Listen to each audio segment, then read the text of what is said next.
Welcome to AH Study X. My name is Arun, and here you will learn about the most important topic of class 9th, which is cyclic quadrilateral. So first of all, we need to understand what is cyclic quadrilateral. So a quadrilateral ABCD is called a cyclic quadrilateral if all the four vertices lie on a circle.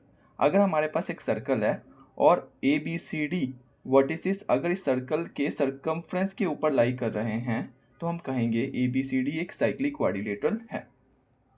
अब cyclic quadrilateral की एक property होती है कि जो हमारे opposite angles होते हैं साइक्लिक क्वाड्रिलेटरल के, जैसे कि आप यहाँ पर देख पा रहे हैं एंगल A और एंगल C, इसका जो सम होता है इनका जो सम होता है वो 180 डिग्री होता है। जैसे कि यहाँ पर मैंने लिखा है the sum of either pair of opposite angles of a cyclic quadrilateral is 180 degree. तो आप एंगल ए और एंगल सी को भी सम 180 हो सकता है और एंगल बी और एंगल डी का भी सम 180 हो सकता है।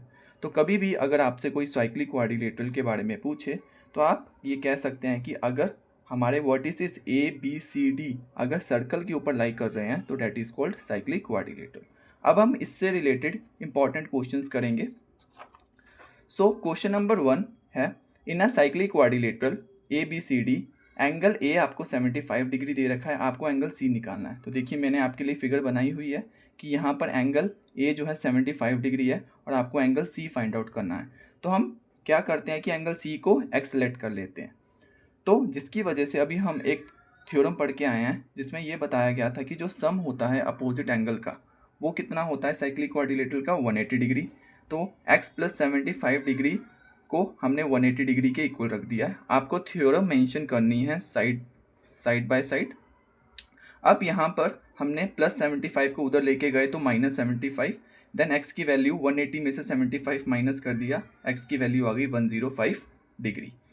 तो इसी तरह से एक सेकंड क्वेश्चन है कि in angle if angle A 95 degree in a cyclic quadrilateral find the reflex of angle C. अब यहाँ पर हल्का सा ट्विस्ट ये है कि आपको जो एंगल सी का रिफ्लेक्स निकालना है। तो कैसे निकालेंगे? सेम क्वेश्चन है। सबसे पहले हम एंगल सी फाइंड आउट करेंगे। तो यहाँ पर आप फिगर देख सकते हैं कि एंगल ए 95 डिग्री है, एंगल सी को हमने एक्स लेट किया है फर्स्ट क्वेश्चन की तरह। तो let angle C B X. तो जो सम होता है अपोजिट एंगल्स का ऑफ साइक्लिक क्वाड्रिलेटरल जैसा कि आप जानते हैं वो 180 होता है। देन हमने प्लस 95 को उधर लेके गए माइनस 95 और एक्स की वैल्यू आ गई हमारे पास 85 डिग्री। अब हमें किसी भी एंगल का रिफ्लेक्स निकालने के लिए हमें उसको 360 में से माइनस करना होता है। तो 360 में से 85 को माइनस कर देंगे, हमारा आंसर आ जाएगा 275 डिग्री।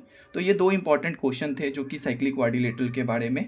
अगर आप आई होप कि आपको ये वीडियो पसंद आई होगी। अगर आप इस चैनल पे नए हैं तो इसको लाइक शेयर एंड सब्सक्राइब करना ना भूलें।